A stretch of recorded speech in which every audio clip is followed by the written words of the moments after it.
আমরা আজকে ছেলেদের হলে রচনা করলাম ঢাকা বিশ্ববিদ্যালয়ে। আজকে শামসুন্নাহর হলে আসলাম, ম্যামের সাথে দেখা করলাম। তো ম্যাম যেটা জানাইলে কোনো ক্যান্ডিডেটকে ওনারা ঢুকতে দেয় নাই। তবে আমি একটা অ্যাডভান্টেজ পেয়েছি যে আমি যেহেতু ঢাকা বিশ্ববিদ্যালয়ের ছাত্র হিসেবে ঢুকতে দিছে, ক্যান্ডিডেট হিসেবে ঢুকতে দেয় নাই। মেয়েদের হলে ঢুকলাম, সবার কাছে বলে আসলাম যে আপনারা আমাদের শাপলাকলি মার্কায় ভোট দিবেন এবং আপনারা দেখেন যে একটু আগে আমার বিরুদ্ধে একটা প্রতিবাদ মিছিল হয়েছিল, সেখানেও আমি অংশগ্রহণ করেছি। এবং পুরো বাংলাদেশে আমরা যে বার্তাটা দিতে চাচ্ছি, আমরা একটা নতুন বাংলাদেশ চাই যেখানে শিক্ষা, স্বাস্থ্য, বাসস্থান নিশ্চিত হবে। এবং ঢাকা বিশ্ববিদ্যালয়ে যে মেয়েদের হলের সামনে দাঁড়িয়ে আছি, মেয়েদের নিরাপত্তার অভাব আছে। ইনশাল্লাহ আমরা একটি ঢাকা মেয়েদের জন্য নিরাপদ নগরী বানাবো।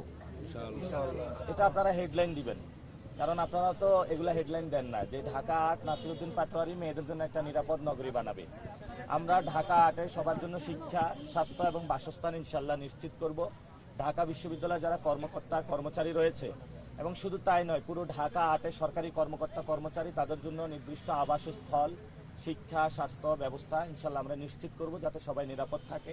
আমরা সবাইকে মায়ের কোলে যেভাবে রাখে এভাবে ঢাকা ৮-এ সবাইকে রাখবো ইনশাআল্লাহ। এটা আমাদের প্রতিশ্রুতি। এবং এখানে প্রাণীদের জন্য আমরা একটি নিরাপদ ঢাকা ৮ রাখবো যাতে সব প্রাণী নিরাপদ থাকতে পারে। আমি জনতার এমপি হতে চাই। আমার ওয়েবসাইট থাকবে axpatwari.com, যেটাতে আপনারা সবাই জিজ্ঞাসা করতে পারবেন। আমার কল সেন্টার থাকবে, যে কোনো সময় যে কেউ কল দিয়ে বলতে পারবেন নাসির তুমি এই কাজ করে দাও, আমি গিয়ে আপনার বাসায় কাজ করে দিব।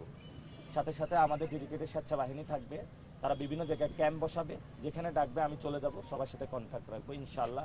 আমরা ঢাকা ৮-এ সবচেয়ে বাংলাদেশের স্মার্ট একটি সিটি দিব, যেটাতে সবার সামনে এটা আদর্শ হয়ে থাকবে ইনশাআল্লাহ। আমাদের প্রথম এজেন্ডা শহীদ ওসমান হাদী ভাইয়ের হত্যার বিচার, যে হত্যাটা হয়েছে, আর যারা আহত হয়েছে আমরা তাদের সুচিকিৎসা কামনা করি। সাথে সাথে বাংলাদেশে আমরা একটি নিরাপদ বাংলাদেশ কামনা করি, যেখানে ওসমান হাদী ভাইয়ের মতন আর কেউ হত্যাকাণ্ডের শিকার হবে না। কেমন ছাড়া পেলেন আজকে সারাদিনে গণসংখ্যা? আলহামদুলিল্লাহ ভালো ছাড়া পেয়েছি। কেউ টাকা দিয়ে যায়, কেউ খাবার দিয়ে যায়, কেউ প্রচারণা উপর থেকে হা দেয়, তালি দেয়, উপর থেকে হায় দেয়, তালি দেয় এবং ভি চিহ্ন দেখা। সবার মধ্যে একটা নির্বাচনে আর 4 দিন আছে, আপনি কেমন মানে বিজয়ী হওয়ার জায়গা থেকে আপনার? কালকেই তো প্রচারণা শেষ হয়ে যাবে, মানে কালকের পরে 10 তারিখ 7টা পর্যন্ত। আমি মনে করি ভোটারদের ভালো রেসপন্স আছে। ভোটারদের মধ্যে যে বিষয়গুলো আমি পেয়েছি, তারা বাংলাদেশে ঢাকা ৮-এ একটি পরিবর্তন দেখতে চায় এবং তারা নতুন জেনারেশনকে চাচ্ছে, এবং যে দুর্নীতিগ্রস্ত সন্ত্রাস চাঁদাবাজির সাথে ইনভলভমেন্ট নাই যার, তাকে চাচ্ছে। ব্যবসায়ীরাও এটা চাচ্ছে, আমরা যারা গৃহিণীদের সাথে কথা হয়েছে তারাও এটা চাচ্ছে। আমরা আশা করব যে তাদের সেই চাওয়াটা আগামী 12 তারিখে ইনশাল্লাহ আমরা দেখব। এবং আমি অনেকের সাথে কথা বলেছি, অনেকে বলছে যে ভোট কেন্দ্রে গেলে নাকি ধমক টমক দেওয়া হবে। তো সবাই এটাতে ডেডিকেটেড এবং কমিটেড যে ভোট কেন্দ্রে তারা যাবে, ভোট দিবে, 15 বছর ভোট দিতে নাই, যে আসবে তার কথা তারা শুনবে না। এবং সুষ্ঠু একটা ভোটের মধ্য দিয়ে বাংলাদেশে সুষ্ঠু একটা নির্বাচন হবে, যেটার মধ্য দিয়ে আমরা নতুন একটি বাংলাদেশ। আচ্ছা, নির্বাচন হওয়া না হওয়া নিয়ে একটা শঙ্কার কথা গুঞ্জন হচ্ছে, এই বিষয়ে আপনি কোনো কিছু বলতে চান কিনা? শঙ্কা না শঙ্কা এগুলো তো আসলে উপরে আলোচনা, আমি ওটুক পর্যন্ত যাই নাই। আমি ঢাকা ৮ নিয়ে ব্যস্ত আছি, আমি এখানে এই ধরনের কোনো শঙ্কা দেখতে পাচ্ছি না। আমি চাই যে ইলেকশনটা 12 তারিখে হোক। যদি না হয় এটাতে আওয়ামী লীগের একটা পুনর্বাসনের সুযোগ বাংলাদেশের সৃষ্টি হবে, ইন্ডিয়ায় যাকে সুযোগ নেবে, তো আমরা সেই সুযোগ তাদেরকে নিতে দেবো না। যদিও এই ইলেকশনটা অনেক চ্যালেঞ্জিং, বাট বাংলাদেশের যারা তারা তো চ্যালেঞ্জ গ্রহণ করতে প্রস্তুত। আমরা ইনশাল্লাহ চ্যালেঞ্জটা গ্রহণ করতে প্রস্তুত।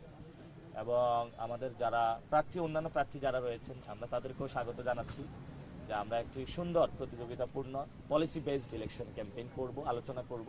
ইলেকশনের দিন মাঠে থাকব সবাই, কেউ কাউকে ভীতি প্রদর্শন করব না। একটা সুষ্ঠু নির্বাচন, এটা আমি কমিটমেন্ট দিলাম নাসিরউদ্দিন পাটোয়ারি ঢাকা ৮-এ। আমার জায়গা থেকে সর্বোচ্চ সহযোগিতা থাকবে প্রশাসনের জায়গা, ইলেকশন কমিশনের প্রতি। আমার দলীয় যারা নেতাকর্মী রয়েছেন, আমাদের ইলেকশন ক্যাম্পেইনে যারা রয়েছেন, সবাই শান্তিপূর্ণভাবে থাকবেন এবং সুষ্ঠু নির্বাচনের আমরা ঢাকা ৮ আমাদের দিক থেকে আমরা প্রতিশ্রুতি দিচ্ছি ইনশাআল্লাহ। আজকে প্রেস ব্রিফিং এ একটা কথা বলেছেন, তিনি বলেছেন ইলেকশন ইঞ্জিনিয়ারিং এর মাধ্যমে আপনাদেরকে জিতিয়ে দিয়ে এবং তাদেরকে হারানোর একটা সম্ভাবনা তিনি দেখছেন, এমন অভিযোগ করেছেন। অভিযোগটা আসলে কিভাবে দেখছেন? অভিযোগ করতেই পারে, নির্বাচন কমিশন ওনাদের প্রতিনিধি রয়েছে, সেই নজরুল ভাই আছে ওনাদের এই ইলেকশন পরিচালনা কমিটির, উনি যাবেন সেখানে সুনির্দিষ্ট তথ্য এবং প্রমাণ অভিযোগ দিবেন। যদি সত্যি এটা করে থাকে তাহলে তো সেটা আমাদেরও অ্যালার্মিং এর বিষয়, আমাদেরই কনসার্নের বিষয়। ইলেকশন যদি ইঞ্জিনিয়ারিং হয়, সেটা তো আমরাও চাই না ইলেকশন ইঞ্জিনিয়ারিং হোক। তো সেই জন্য তারা সুনির্দিষ্টভাবে এটা উপস্থাপন করলে, এটা কিন্তু বড় ধরনের একটা কনসার্ন। তো আমরা এটা মনে করি যে বাংলাদেশ ইলেকশন ইঞ্জিনিয়ারিং হওয়া উচিত না, এবং আমরা মনে করি এটা হবেও না, এটা কেউ করতে দিব না। যদি করা হয় সেটা নিয়ে তথ্য প্রমাণ পাইলে আমরা উপস্থাপন করবো ইনশাআল্লাহ।